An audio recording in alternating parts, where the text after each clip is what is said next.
Hello everyone, welcome back to my channel. I hope you are doing well. I pray for you all.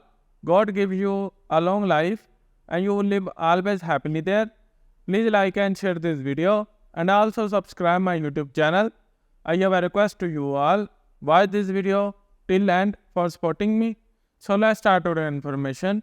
These are some updates on Dinar. Before starting the video, I have to tell you something. Go to google.com and search dinaropinions.com and open this site. Here you can see the latest news, Dinar opinions, and Dinar Guru updates on a single page. So visit this site for more information. We are there, at the finish line. This should be our weekend. Anytime, before Sunday. All the executive levels of the banks in Iraq are going to sit down with the governor of the CBI al-Haq and receive instructions on the new currency next week. Did you know that Iraq has over 3 trillion Iraqi dinars in circulation? That's a staggering number, right? Here's the thing, Iraq decided to halt its plans to cut zeros off its currency. Why, you ask?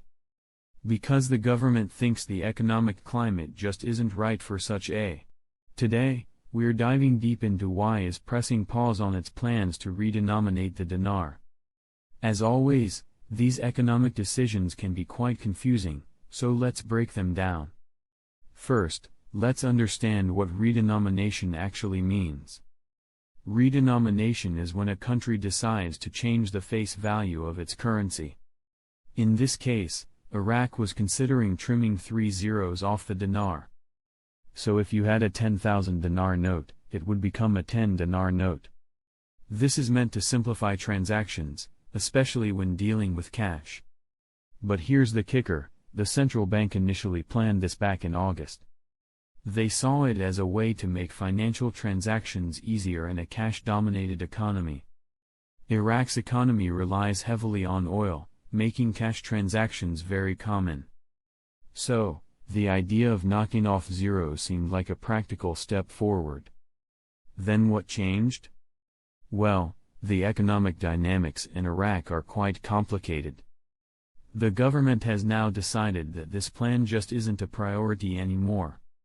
They believe the current economic conditions aren't suitable for a significant change like this. This is a crucial point to consider. The economy is centralized and heavily influenced by oil prices. If oil prices drop, the dinar's value naturally suffers. And this could affect how people perceive the currency. In this context, redenomination could cause confusion among the public. People rely on cash for everyday transactions. Imagine what would happen if they suddenly had to adjust to a new value. It's not as easy as just changing a few banknotes, it could disrupt a lot of daily lives. Let's also consider the public sentiment. People may already be wary of how much cash they hold or how stable that cash really is.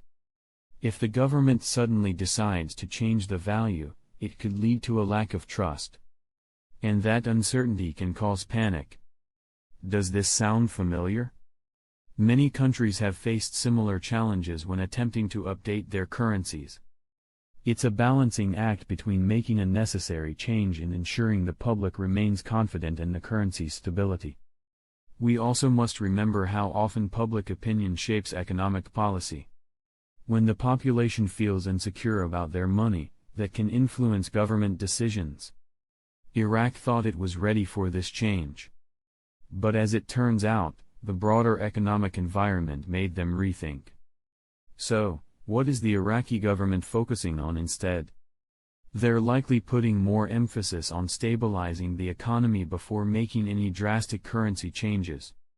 Focusing on growth, creating jobs, and improving financial stability are key priorities.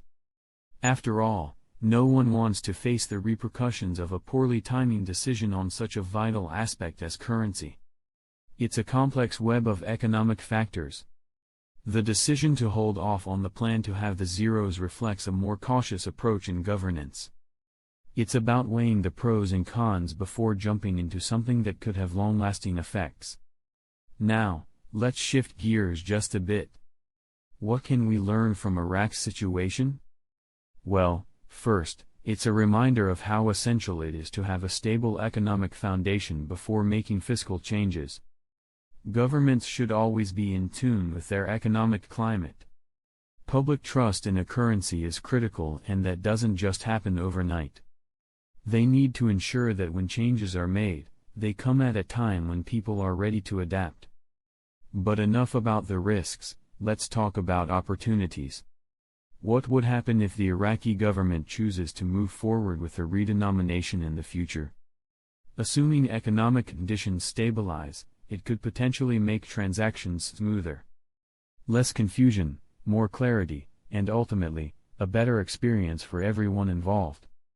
If they decide to take it slow and prepare properly, it might show the world they're serious about reform. In any case, it'll be interesting to see how this evolves. So, what do you think about Iraq's decision to pause the currency redenomination? Do you believe that waiting for the right time is better than rushing ahead? Let us know your thoughts in the comments below.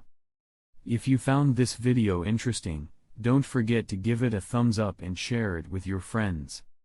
And while you're at it, hit that subscribe button for more content like this. Stay tuned, and we'll keep you updated on this and more economic developments.